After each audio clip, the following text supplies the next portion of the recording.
आज राज्यसभा में आम आदमी पार्टी के नेता और सांसद राघव चड्ढा ने एक गंभीर मुद्दा उठाया और जो पूरे देश की निगाहें अपनी ओर खींच रहा है। उन्होंने बताया कि कई विपक्षी सदस्य और पत्रकारों को स्टेट स्पॉन्सर्ड स्पेयरवेयर अटैक्स का सामना करना पड़ रहा है।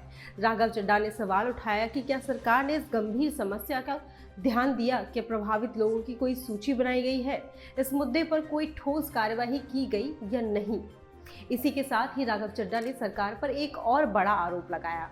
उन्होंने कहा कि निवेशकों को मिलने वाला इंडक्शन लाभ हटा देना देश के निवेशकों के साथ एक धोखा है। उन्होंने कहा कि इससे रियल एस्टेट सेक्टर में गिरावट आ सकती है और काले धन का संकट बढ़ सकता है। लेकिन सबसे पहले सवाल उठता है कि ये इंडक्शन क्या है और ये किस तरह का लाभ निवेशकों यानी व्यापारी जो अपने पैसों को किसी कारोबार, प्रॉपर्टी, शेयर, ब्रांड या किसी अन्य प्रोफेशनल स्कीम में लगाता है ताकि उन्हें भविष्य में कोई लाभ हो सके। तो ये इंडक्शन कैसा लाभ उन निवेशकों को देता है? इंडक्शन एक ऐसा लाभ है जो निवेशकों को महंगाई के हिसाब से कर में राहत देता है, लेकिन अब सरकार ने इसे हटा दिया है और इससे रियल एस्टेट क्षेत्र में निवेश घटने की संभावना जताई जा रही है। राघव चड्ढा ने कहा कि इंडक्शन का फैसला वापस नहीं लिया तो रियल एस्टेट सेक्टर में ब्लैक मनी आने की संभावना है। मैं सरकार से अनुरोध करूंगा कि उसे ना हटाएं और आज मैं इस सदन में भविष्यवाणी करता हूं, अगर आपने इंडेक्सेशन वापस लागू नहीं किया तो 3 चीजें होने जा रही हैं इस देश में। पहला, रियल एस्टेट में इन्वेस्टमेंट गिरने वाली है और लोग अपना ड्रीम होम कभी नहीं खरीद पाएंगे। दूसरा, अंडर वैल्यूएशन होगी प्रॉपर्टी डील्स की, सब लोग सर्कल रेट पे प्रॉपर्टी खरीदेंगे बेचेंगे, कोई असल कीमत नहीं बताएगा। और थर्ड थिंग जो इस देश में होने जा रही है, रियल एस्टेट सेक्टर में भारी तादाद में ब्लैक मनी आने जा रहा है अगर आपने ये इंडेक्सेशन का फैसला वापस नहीं लिया।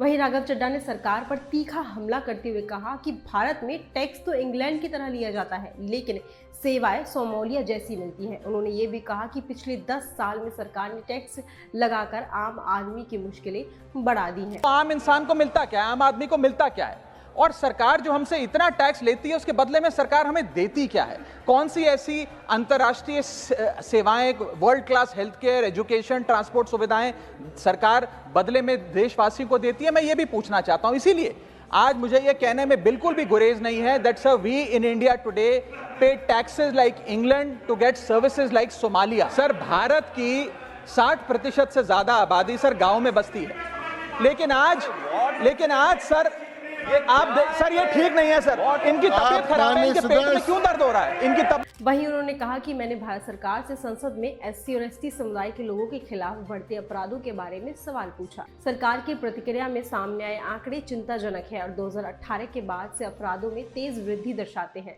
पिछले 6 वर्षों में अनुसूचित जाति के खिलाफ अपराध 35% बढ़े हैं।